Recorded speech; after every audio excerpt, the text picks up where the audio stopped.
The Bible.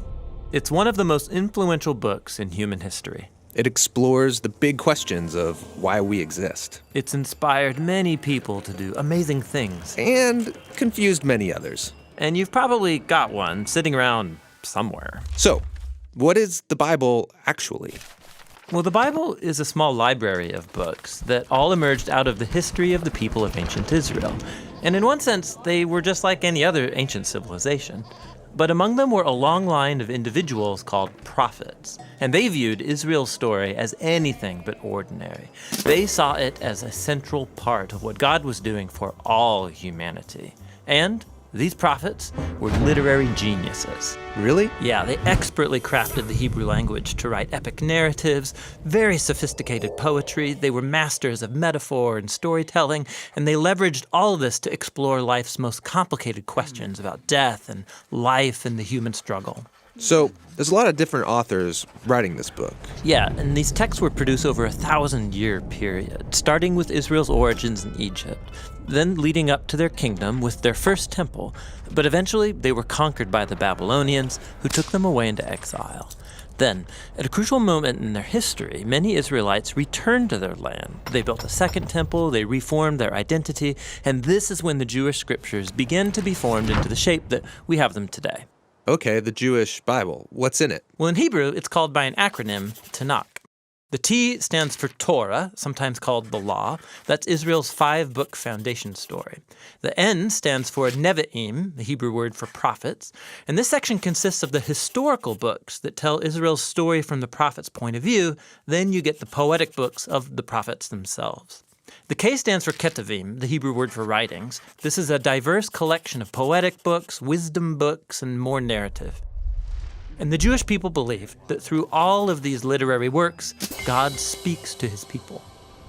Now, there were other Jewish writings being produced during this Second Temple period as well. Yeah, a really diverse group of texts. And these too were highly valued in Jewish communities. And there was debate from ancient times about whether or not some of these should be considered part of their scriptures. So, this is a lot of different writings over a long period of time. Why did they put them all together like this? Well, altogether, these texts tell an epic story about how God is working through these people to bring order and beauty out of the chaos of our world.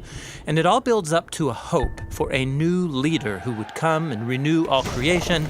And then the Tanakh concludes, and this leader never comes. So it's an expertly crafted work, but it's missing an ending? That's exactly right.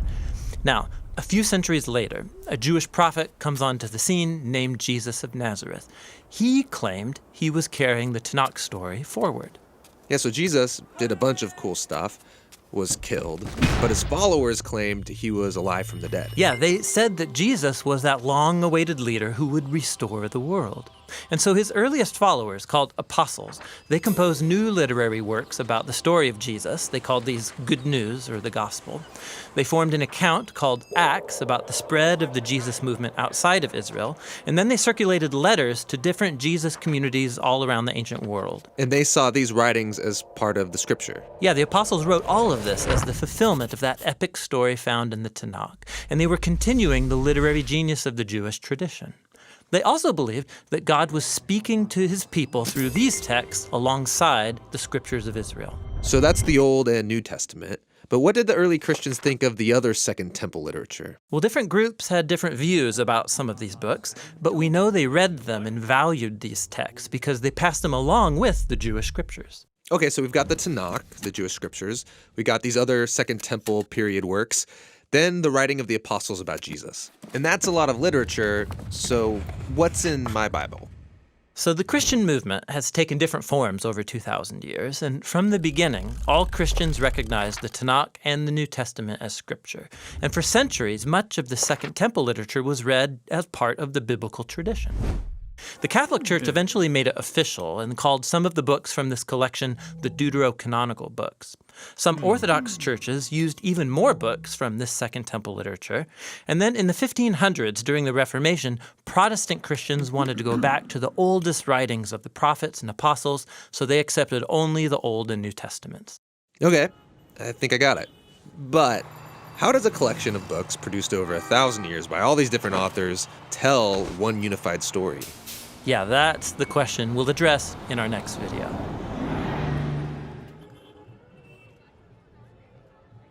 Hey, I'm John. And I'm Tim. This is the Bible Project. We believe the Bible is a unified story that leads to Jesus and has profound wisdom for the modern world. So we're creating videos to show that.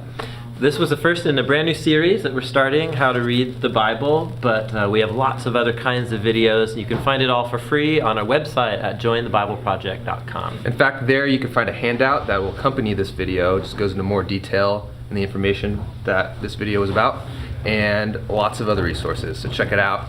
You could also be a part of this by supporting us at thebibleproject.com. Our goal is to make all these resources available for free to anybody, anywhere, and we can do that because of your support. So thanks so much, you guys. Thanks.